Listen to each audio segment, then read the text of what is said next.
Whether you're a true crime junkie or just getting into it, I've got the perfect show for you. Crime House True Crime Stories, a Crime House Studios original. Every Monday, you'll go on an in-depth journey through two of the most notorious true crime cases from that week in history, all linked by a common theme. From infamous serial killers and mysterious disappearances to unsolved murders, we're bringing you the defining events that shaped true crime, both past and present. Each episode dives into the stories behind the headlines, featuring high-profile cases from past and present, including the murder of Gabby Petito, the kidnapping of Elizabeth Smart, the Heaven's Gate cult tragedy, and so much more. Follow Crime House True Crime Stories now, wherever you get your podcasts. And for ad-free listening and early access to episodes, subscribe to Crime House Plus on Apple Podcasts.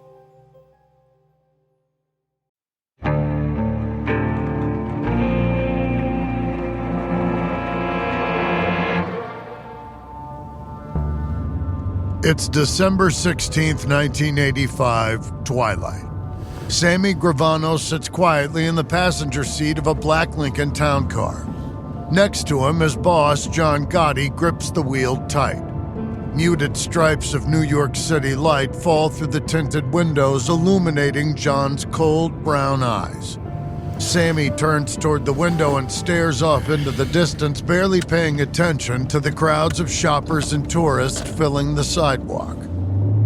They aren't far now.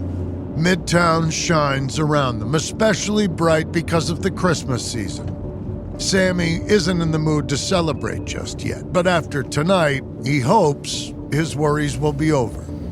Until then, he's on edge. He taps his fingers nervously on the armrest. He still has reservations about what they're doing tonight. Who wouldn't? Murdering Paul Castellano, the dawn of the Gambino crime family, is a big risk. The kind of scheme you'd have to be crazy to go along with if you valued your own life. Sammy glances at John, careful not to stare. John doesn't notice. His eyes are on the road, but his mind seems somewhere else. Whatever he's thinking, he doesn't let it show. Sammy's never gotten much from John aside from wisecracking braggadocio. That or explosive rage. Yet underneath it all, Sammy still believes John could be a capable boss. He's a tough guy, but that's what it takes. At least he's a straight shooter and a hard worker, unlike Paul Castellano. And while John likes to gamble, he's nowhere near as greedy and domineering as Paul. Either way, Sammy knows he's in too deep to turn back now. John parks the car at the intersection of 3rd Avenue and East 46th. Across the street, they can see the entrance to Sparks Steakhouse, the site of the hit. A valet in a thick coat stands on the busy sidewalk with his arms crossed. Sammy can see a backup shooter, one of 10 men recruited for the murder, waiting outside an office supply store next door to the restaurant. Sammy draws his walkie-talkie and mutters into the mouthpiece. He and John are in position. The second he lets go of the button, his heart stops. Another black Lincoln pulls up right beside them. Inside is their target, Paul Castellano, with his right-hand man, Tommy Bellotti, at the wheel. Sammy starts to hiss at John to get down, then thinks better of it. Neither of them move a muscle as the other Lincoln stops at a red light. Through the tinted glass, Sammy can just make out Paul popping open the glove compartment. Sammy slowly closes his hand around the gun in his waistband. This is it, he thinks. This is where it all goes wrong. Then the light flicks to green and Paul's car cruises past. They weren't spotted after all. Sammy lets out a sigh of relief. He buzzes the walkie to let the men know Paul's coming. It's do or die. Sure enough, Paul's Lincoln stops right in front of Sparks. The 4 designated shooters, dressed identically in tan trench coats, weave through the crowds on the sidewalk, getting into position. By the time Paul Castellano opens the passenger door, they've already surrounded him. Sammy watches John Gotti grin as the bullets start flying.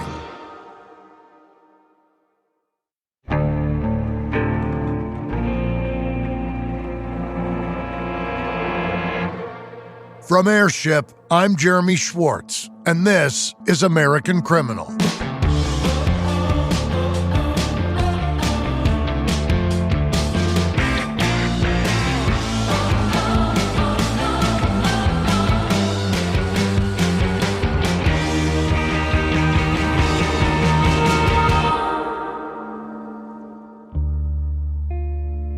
During his early years on the streets of East New York, John Gotti clawed his way from the bottom of the Gambino crime family to become one of its most feared, respected, and capable members.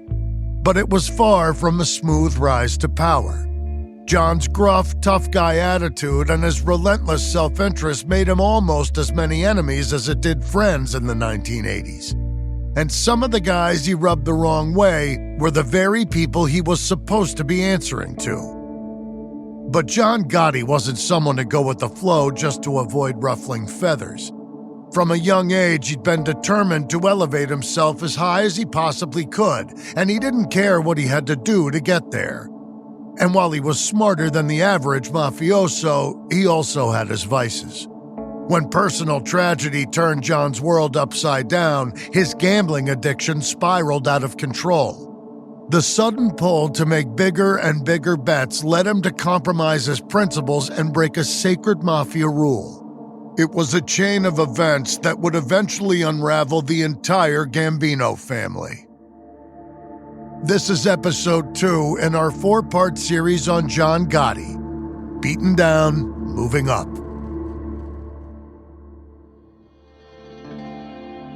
It's March 18th, 1980, 5 years before John Gotti orchestrates Paul Castellano's murder.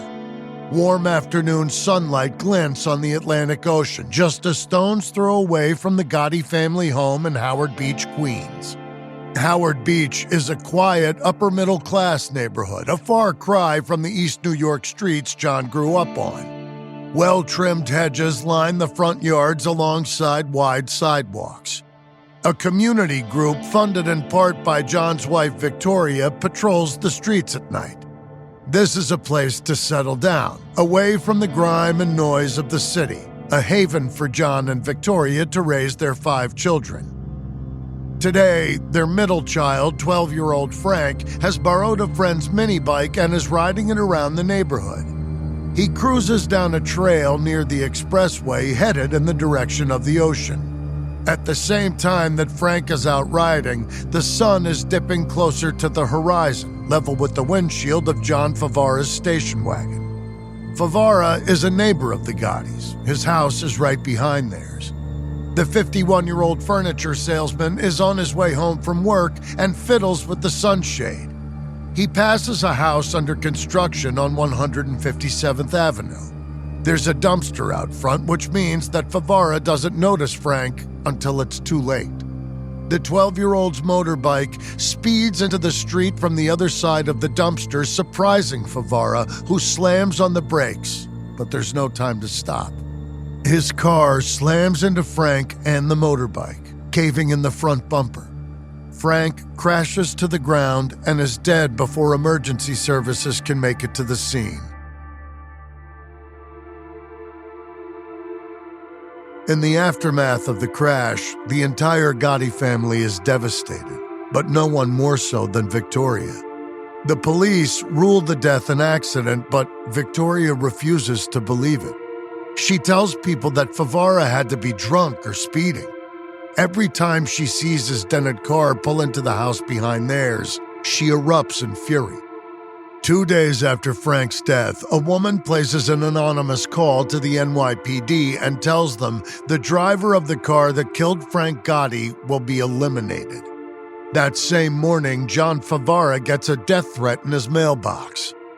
The next day, a woman phones Favara's home and makes another similar threat. Detectives stop by his house, but Favara doesn't take any of it seriously. He knows his neighbors are grieving. He can only imagine how he'd feel if he were in their shoes, what he'd be saying. He has a son of his own, and besides, Favara can't shake the guilt he feels. The death was an accident, but it still haunts him. Things soon escalate beyond just threats, though. 2 weeks after the accident, Favara's car is stolen. It turns up a mile away a couple of weeks later. Not long after that, someone places Frank's funeral card along with a photo of the boy in the Favara's mailbox. The same person spray paints the word murderer on the now returned car. Inside the Gotti household, Victoria has started to behave erratically. Drowning in grief, she walks the empty streets at night, searching in vain for her little boy. She visits the baseball fields where Frank used to play, crying out his name. Eventually, she's prescribed medication to help deal with the loss. Meanwhile, John Favara becomes uncomfortable. John Gotti's mafia connections are an open secret in the neighborhood, and Favara starts to worry he might be in real danger. Luckily, he knows another Gambino soldier. Anthony Zappi's lower down the ranks than John Gotti, but Favara still hopes he might be helpful. Favara asks Anthony what he should do, but his friend tells him that the threats are probably just neighborhood kids playing pranks. Any reasonable person can understand that Frank's death was a tragic accident. Still, he advises Favara to move out and sell his station wagon. Word is that Victoria can't stand the sight of it. So, Favara does just that. He puts his home on the market and works out the details over the next couple of weeks. In the meantime, the simmering tension intensifies. On May 28th, a little over 2 months after Frank's death, Victoria comes at Favara with a baseball bat. The attack puts him in the hospital, but he refuses to press charges. He tells himself that it's almost over. Soon enough, he'll have moved out and his family will leave Howard Beach forever. A couple of months later, the Gottis are on a vacation in Florida and the Favaras are packing their final boxes before their move. On July 28th, Favara leaves work for the day. There's just 2 days until the big move, so he's eager to get home and help with the final preparations. He heads out to the parking lot and is rummaging in his pocket for his keys when a large man clubs him on the back of the head. He crumples to the ground, and his attacker grabs him by the belt. The parking lot this all goes down in is next to a restaurant called Capitol Diner, so multiple people witnessed the assault through the windows. The owner of the diner even rushes to the back door and yells at Favara's assailant. Supremely unbothered, the large man yells back that his friend, meaning Favara, is sick. Then he turns and tosses Favara into the back of a blue van. The van speeds off, tailed by a green car. Sometime later, another man arrives at the lot and drives Favara's station wagon away. That's the last anyone sees of John Favara. After he's reported missing and the cops hear about what went down outside Capitol Diner, police scour the scene, but they don't find anything useful. A day later, 3 huge men enter Capitol Diner and sit at the counter. They don't say a word, but keep their gazes trained on the owner, the same man who witnessed Favara's abduction and dared to talk about it. They stare at him for 15 minutes in complete silence, then, finally, walk out. After that, the owner stops talking to the police, sells his restaurant, and skips town. The story of John Favara pretty much ends there, with no witnesses willing to speak about what they saw and no leads to chase up. The case goes cold, but it's believed that John Gotti arranged the abduction. According to testimony by people supposedly involved, Favara was killed and his body dissolved in a vat of acid. But none of this comes out for years. So when he's questioned about Favara's disappearance, John has nothing to say. He and Victoria both tell detectives the same thing. They were in Florida at the time. They have no idea what happened to Favara, but they're not sorry if something did. In the Gottis' minds, the score is settled, but that doesn't make the grief go away. They continue wearing black for months. Just like his wife, 40-year-old John carries his son's death with him. But with Favara gone, there's no one to be mad at. so he copes by falling deeper into his vices, in particular, gambling. In 1980, John escalates his already out-of-control betting habits, blowing around $30,000 every week on sports, rounds at the horse track, and craps. For reference, the average national household wage in 1980 is about $21K. His crew can't believe the kind of money John is losing, nor can they understand how he can afford it. But they have bigger problems to deal with. John started to shirk his duties as capo. He's supposed to set up hijacking jobs and turn his goons onto money-making opportunities. Lately, though, he's been so distracted, the crew has started to falter. Once, they were consistent top earners for the family, and now they struggle to make ends meet. Some of them grumble about the situation, claiming they want to set up their own scores because John isn't doing his job. The gossip reaches the top of the Gambino family, and boss Paul Castellano starts to question John's fitness for leadership. He shares his concerns with John's direct superior, Neil Della Croce, but Neil is a gambler too and waves Paul off. This is just John's way of dealing with his grief, he says. Paul lets the matter go, but like everyone else, he can't help wondering where John is getting the money to feed his habit. Even the federal government notices. As part of its never-ending war on organized crime, the FBI monitors criminals with known connections to the mafia. And in 1981, they're tipped off to some shady goings-on by an informant who's part of John's crew, Willie Boy Johnson. While speaking with the FBI, Willie tells the agents he can't figure out how John's getting his gambling money, especially since his crew are barely pulling any jobs. Hearing this, the Bureau is intrigued. And then Willie tells them something that gives them an idea of what's going on. According to Willie, wherever he goes, John always seems to have a roll of quarters on him. And the FBI agents know that someone else in John's circle does the same thing, Angelo Ruggiero. Angelo carries quarters so he can stay in touch with his brother, Salvatore. The two Ruggiero boys only communicate by payphone because Salvatore is a wanted heroin dealer. But hearing Willie's story about John, the FBI starts to wonder if Angelo's not the only one talking to Salvatore about drugs. Maybe, they think, John's financing his gambling addiction by getting a piece of Salvatore's action. It would certainly explain the huge bets he's able to make, though it's a little hard to believe he'd get involved with any drug deals, let alone heroin. Publicly, he's always been against the drug trade. That's in keeping with the Mafia's official code. But for John, it always seemed to go deeper. The way he talks about drugs, it sounds like he has a moral opposition to it.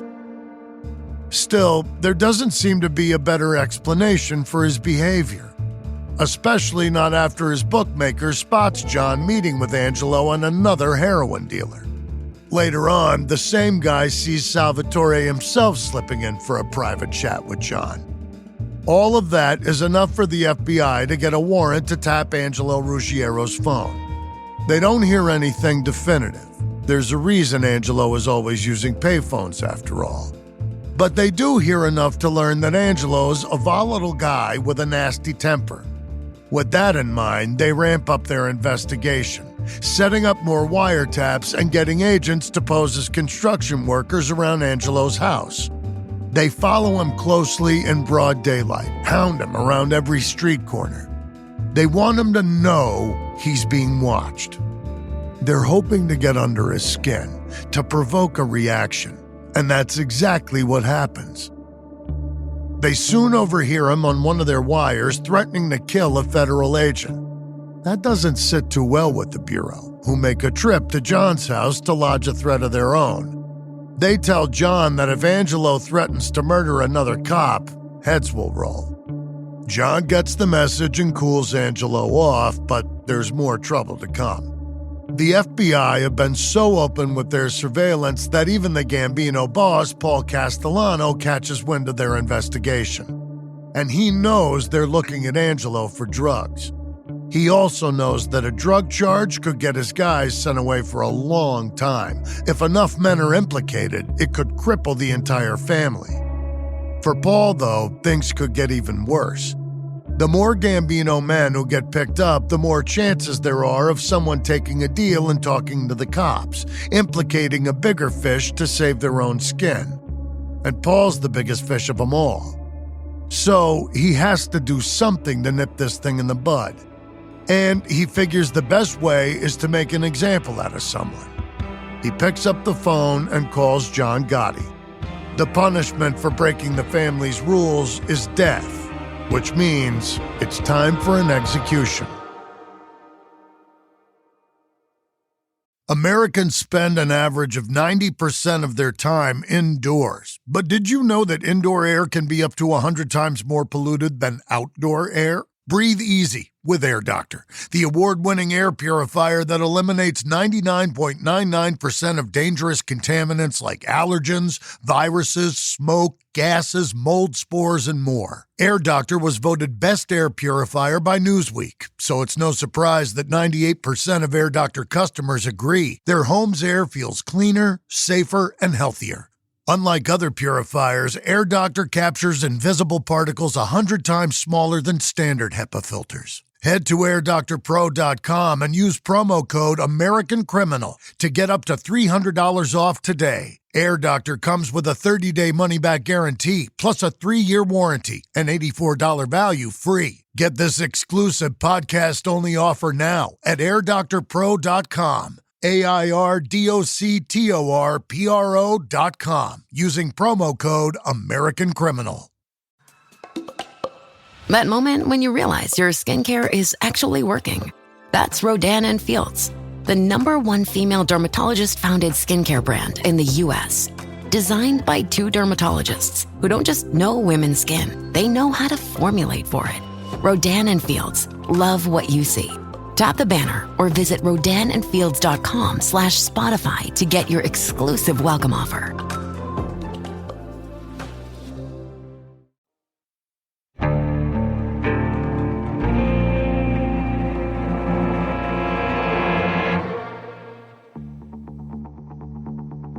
It's April 1972. John pulls his Lincoln into the driveway of Paul Castellano's opulent Staten Island mansion. The guys call it the White House, and for good reason. It shines even in the moonlight. Not that John Gotti cares. He grumbles to himself as he rolls past the lush front yard and up the herringbone driveway. A fenced-in garden fit for a king sprawls off to the side. John gets out of the car, slamming his door and smoothing his double-breasted suit. He hates being summoned to the White House by Paul. He doesn't like being at anyone else's beck and call, even his bosses. But what can he do? He clears his throat and knocks on the stately dark wood door. Paul answers and ushers John into the foyer. White marble floors and Roman-style columns frame a grand staircase lined with wine-red carpet. John's shoes squeak as Paul leads him to the second-floor balcony, drink in hand. After some small talk, which neither Paul nor John seem to enjoy, the boss gets to the point. It's about the heroin. John tenses up but keeps his expression carefully blank. For his part, John knows that his capo is on edge and takes pleasure in winding him up. He asks John what he thinks about drug dealers, and John responds with the usual party line. Dealing is against the rules. No good can come of it. Paul smiles, peering over his ruby glasses and sipping his drink. He's glad John agrees, he says, because the family has a problem. Somebody ratted on Peter Tambone.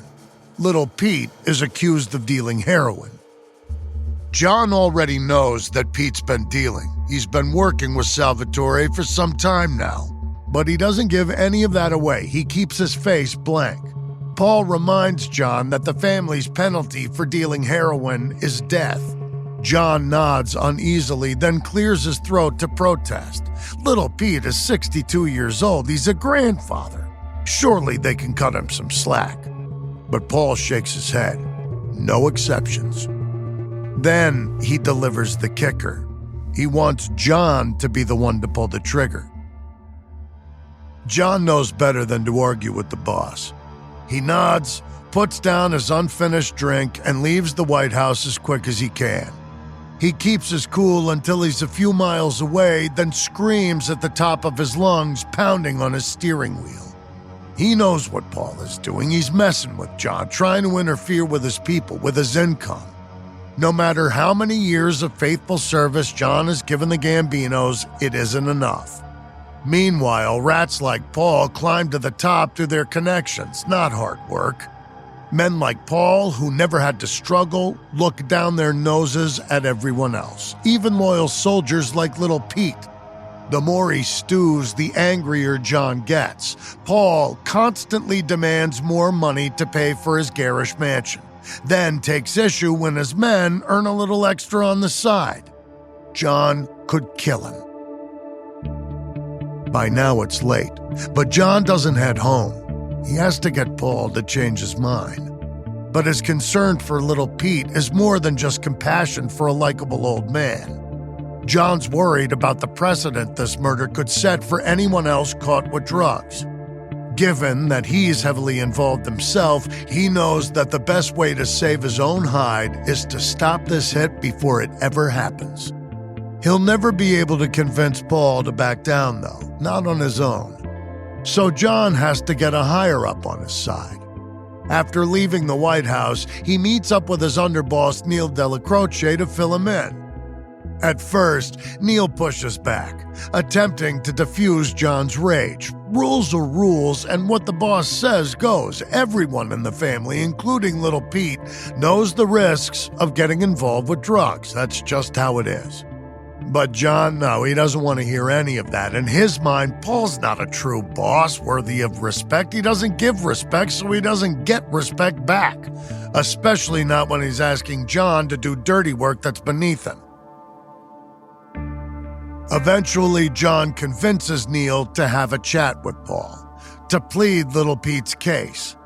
Like most people in the family, Neil finds Paul abrasive and greedy, but at least he's got a better relationship with the boss than John. So Neil sits down with Paul, and after a long talk, the boss eventually relents. He agrees that before executing Little Pete, he'll put the matter to the other family bosses. The Gambinos are the largest mafia group in New York, but it's only one of the 5 families in the city. The debate drags for weeks, with 2 families falling on either side. One boss is excluded from the discussion because too many of his soldiers have already been caught dealing drugs. In the end, it's a tie. Paul and one other boss vote to execute, but the other 2 prefer a pardon. It means that Little Pete gets to live. But there are conditions. He's forced to apologize to Paul, is banned from the family for 6 months, and has to endure a public dressing down from John, though most people know it's all for show. After that, the tension relaxes, but the point has been made. Paul Castellano wants everyone in the Gambino family to toe the line on drugs, and he doesn't care how unpopular that policy makes him. As for John, though, nothing's changed. Rules are there for breaking, at least where he's concerned. So he keeps the heroin operation going until the spring of 1982. Then, on May 6th, Salvatore Ruggiero's private plane crashes over Orlando, killing him and his wife. When the news reaches New York, a couple of John's men make a mad dash to Salvatore's secret Manhattan hideout. They turn the place upside down, searching for drugs and valuables to keep for themselves. John's less concerned with money and trinkets just now, though.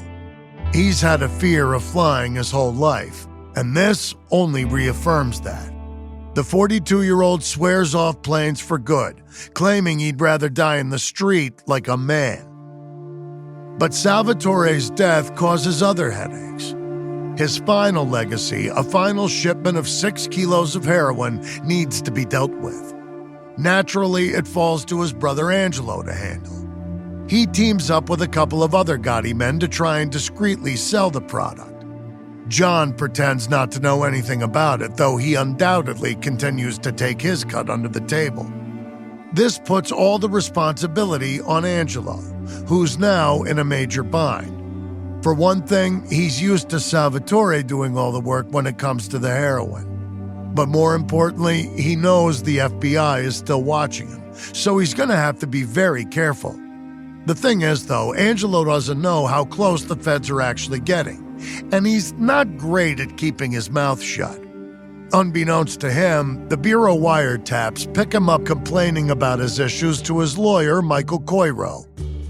Angelo tells Michael about the leftover heroin and even asks his attorney to hold on to the cash he'll earn from selling it. Michael agrees, going beyond his duties as a lawyer and actually becoming complicit in illegal activity, not realizing that federal agents are listening to every word. By now, the Bureau has plenty of evidence to build a case against Angelo, but they decide to sit on it for a little longer. Angelo's a small fish. They've got their sights set on his boss, John Gotti. They know John's a major player in the mob, but they haven't been able to charge him with anything in years. They're willing to wait it out and continue monitoring the wiretaps in hopes of catching John on tape discussing the drugs. Then they can reel in the much bigger prize. Over the next few months, the authorities amass a treasure trove of incriminating conversations. It turns out that Salvatore's death didn't end the mafia drug trade. The money's just too good. Despite the danger, Angelo gets in touch with one of Salvatore's suppliers in Florida and says he's going to take over the business. But although the feds know all of this, none of it points directly to John. So, by the end of 1983, the FBI gives up on catching John Gotti and decides they've waited long enough. On August 8th, they arrest Angelo and 4 other higher-ups in John's crew, along with a few lower-level errand boys. Though John himself isn't booked, he's named as a suspected co-conspirator in the Bureau's report. John's boys are in major hot water, but Paul Castellano is also in a difficult position. In the past, getting arrested for dealing heroin would get a mobster whacked, no questions asked. But these arrests account for the majority of John Gotti's crew, who are solid money earners. And Paul likes money. Complicating the matter further is John's violent temper. Paul knows that John won't sit by idly while the majority of his crew is taken out. He'd rather fight to the death instead. And since he's generally well-liked in the family, there's no telling who might take his side over the Pauls. It could turn into a full-on civil war. On the other hand, Paul feels he has to do something. He's repeatedly held the line on drug dealing, so not following through will make him look weak. He's between a rock and a hard place. Angelo knows that he's in Paul's crosshairs and is desperate to save himself. When he gets out on bail, he goes to the Don and tells Paul that the feds have got nothing on him. The tape conversations they're bragging about are just Angelo wrapping up Salvatore's loose ends, he says. Angelo begs the boss to wait until the trial to react, claiming he'll be exonerated once the jury hears the FBI's evidence. But Angelo's lying, and these lies have bigger consequences than even he knows. While the FBI is reeling him in, they haven't given up on implicating the Gambino higher-ups in the drug trade.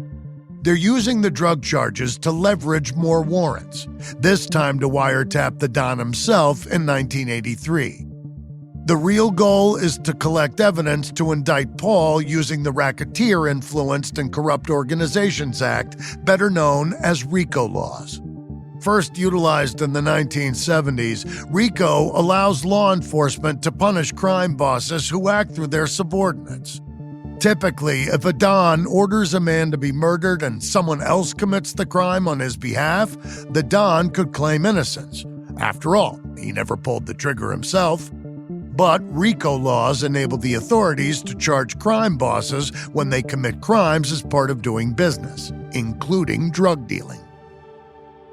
So Angelo's drug trade has made Paul more vulnerable than anyone realizes right now. He just doesn't know that yet. And so, because Paul would rather not further raise the tensions between himself and the Gotti crew, he agrees to put any punishment of Angelo on hold. The rhetoric doesn't scare John. Paul Castellano can talk big all he wants, but his power's waning, so all his bluster smacks of fear. The FBI are targeting the whole Gambino family, but their sights are firmly set on Paul. His time at the head of the family is coming to an end, and there's nothing he can do about it. John Gotti, though, is eager to help things along. This is a weird thing I never realized. Over 4% of Murderpedia entries are related to life insurance.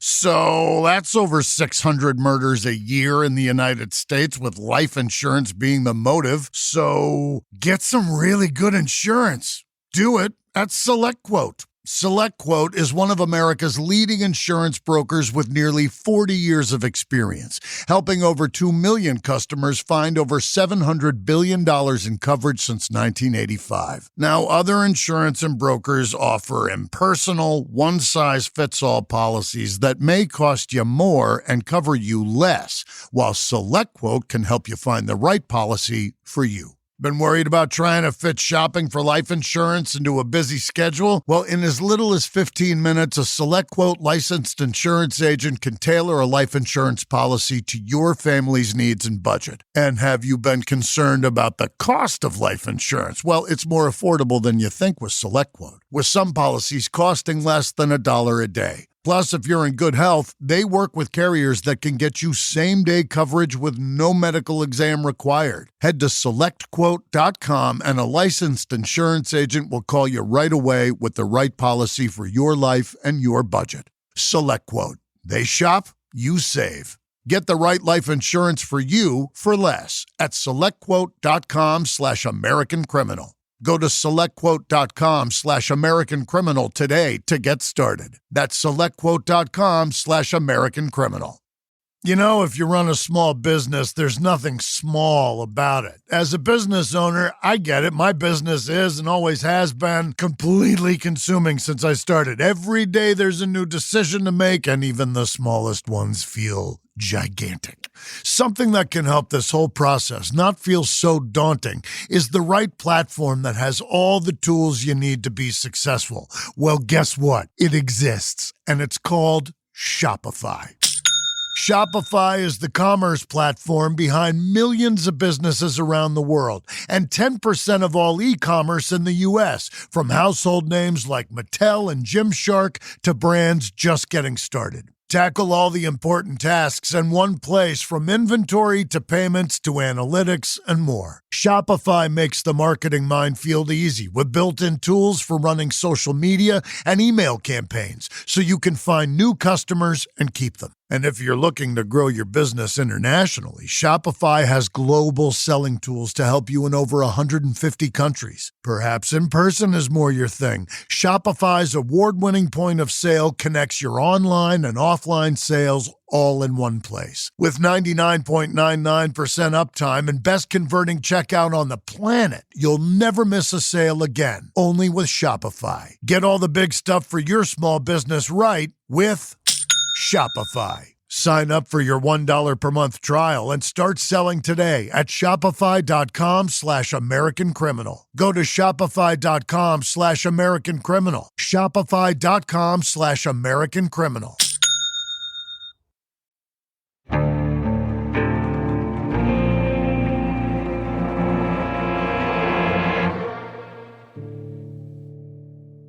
It's February 25th, 1985, just before dinner at Paul Castellano's White House. The 70-year-old Don hears a knock at the door. His daughter goes to answer it, but Paul waves her off and opens it himself. There on the doorstep are 2 FBI agents. Before they even open their mouths, Paul knows why they've come. He has to take a minute so he can change into a suit. Paul hobbles through a spacious home towards the kitchen where his daughter Connie and her husband are chatting happily with Paul's wife. He looks at them with misty eyes. At the counter, his maid and mistress, Gloria, cuts roast beef for supper. He tells them what's happening, and suddenly everyone's crying. Paul keeps a brave face and makes his way to the bedroom, where he changes into a navy blue double-breasted suit. He wants to look good for this. If he's found guilty at trial, the racketeering charges against him are enough to put Paul away for life. A shocking turn for someone who's supposed to be untouchable. After posting the $2 million bail, he learns how federal agents got a warrant to bug his home. Turns out, revelations from wiretapping Angelo Ruggiero on drug charges led them directly to Paul. Once he's back home, Paul seethes. Everything can be traced back to the drugs, to Angelo and his buddy, John Gotti. While Paul fumes about his upcoming legal battles, John's importance to the Gambino family grows. His mentor, Neil Delacroce, has cancer and needs to take a step back. And while John's sad to hear Neil's sick, he's more than happy to take over the underboss's duties. After all, an underboss is only one step away from being a Don. And if Paul gets sent away, people figure that John's a shoo-in to replace him. In the small field of potential leaders, John's reputation outshines most of his competitors, and he's generally respected for his lifelong commitment to the family. As Paul's position gets more and more precarious, people start treating John like a big shot. And he plays the part well, happily flaunting his wealth and power. That's nothing new, though. When one of his daughters gets married, John hosts a lavish reception with over 1,000 guests. Throughout the night, each and every one of the revelers visits his table to pay their respects while pop singer Connie Francis croons on stage. Sometime later, John attends the wedding of another mafioso's son. Afterward, he brags about how many people pulled him aside to puff him up. When one of his men estimates John had 75 admirers hanging around him, desperate to impress, John laughs and calls that a lowball. Yet, while he's being lauded as a soon-to-be king, he's still the same boorish tough guy he's always been. In the summer of 1984, John is doing bookmaking business at one of his crew's outposts when he hears a car horn blaring outside. The noise continues for several minutes, which annoys the hell out of John. He lumbers outside to find a mechanic honking repeatedly at a car that's double parked, which is blocking the mechanic from continuing down the road. John doesn't care. He walks right up to the car and punches the man square in the face right through the open window. The mechanic actually ends up calling the cops, and John gets arrested for the first time in a decade. It's a relatively minor charge, and he's quickly released on bail, which only seems to encourage his hot-headed behavior. Around this time, he also makes the Daily News in an article about a U.S. attorney's prospective case against the mafia. The piece erroneously names John as acting boss of the Gambino family since Paul's arrest. John loves it and considers the article prophetic. He brags to his boys that everyone's on his side, even the press. He's got 1,000 guys who love him in the streets, and he can't be touched. Even if Paul dislikes him, the rest of the family has John's back. He's feeling himself, and every setback for Paul Castellano seems to raise John's stock higher. A fact that isn't lost on the big boss. Even facing such a major case, Paul hasn't given up yet. Out on bail, he orders a major remodel of the White House to find the bugs planted in his home. He doesn't want the feds overhearing any more of his conversations. But it's a little late for that. He knows that his odds of beating the charges are tenuous at best. But he's in his 70s and not feeling all that healthy. So he starts to think about who could take over the Gambino family after him. Though their relationship is fractious, his first choice would probably be Neil Delacroce. But with Neil battling cancer, he's out of the question. Paul can't stomach John Gotti, but he can't ignore him either. He's too popular and influential in the family. Eventually, Paul decides to compromise. He pitches a three-way split of his power if he's sent to prison, divided between John and two other high-ranking members of the family. To Paul's face, John signs off on the arrangement, but in private, he tells his friend that the plan's bunk. One of the other two men is Thomas Bellotti, Paul's favorite capo and right-hand man. John thinks Tommy's a scumbag and an idiot. He's got no intention of ever working with him, nor does he want to put up with any structure where more than one boss has to vie for power. That's a recipe for disaster. Instead, John comes up with a plan of his own. If Paul won't give him the respect he deserves and the position he feels he's earned, then 44-year-old John will grab it for himself. Since he's taken over Neil's duties, he has more influence than ever. As an underboss, John oversees multiple crews, not just his own. So he hears a lot of gossip from across the family. Everything he hears confirms his suspicions. Paul is at a low point. He's never been a well-liked boss, and now that he's under indictment, plenty of Gambinos are eager for a shakeup at the top. John knows that now is the time to work the connections he's built over a lifetime in the family. He has allies, he's owed favors, and he's gonna call in his chits. He's going to kill Paul Castellano and seize power. He just might have to manipulate a few of his guys to get them on board. First, John sends Angelo to talk to Sammy the Bull Gravano. Like Angelo, Sammy's facing drug charges, so he's not on Paul's good side. Up to this point, Neil Delacroce has been stopping Paul from taking them out. John tells Angelo, who tells Sammy that the boss is going to have them killed once Neil passes away from cancer. In reality, John doesn't think Paul has the guts to rub the guys out, but he needs Sammy to believe his life is in danger to bring him on board. And the ploy definitely gets Sammy considering the idea, but he won't sign on to the coup right away. Still, it's a start. Next, Angelo speaks to a couple of other confidants who have reason to dislike Paul. Frank the Chico and Robert DB DiBernardo. DB actually works directly under Paul and apparently has a bone to pick with the boss because he's particularly enthusiastic about the hit. Having someone close to Paul in their corner makes the others more confident in the plan. Soon enough, Sammy Bull says he's in too. That makes 5. John Gotti, Sammy Bull, Frank, DB, and Angelo Ruggiero. The men call themselves the Fist, and in clandestine meetings they greet each other with clenched hands. The pageantry may be a little juvenile, but they mean serious business.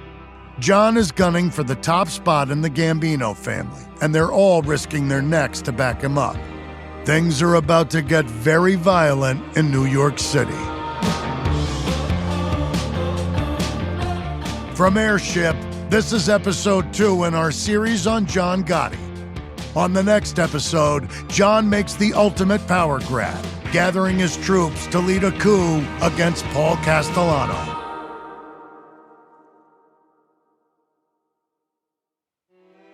If you'd like to learn more about John Gotti, we recommend Mobstar, The Story of John Gotti by Gene Mustaine and Jerry Capecci. Gotti's Boys, the mafia crew that killed for John Gotti by Anthony M. DiStefano, as well as reporting in the New York Times. This episode contains reenactments and dramatized details, and while in most cases we can't know exactly what was said, all of our dramatizations are based on historical research. American Criminal is hosted, edited, and executive produced by me, Jeremy Schwartz.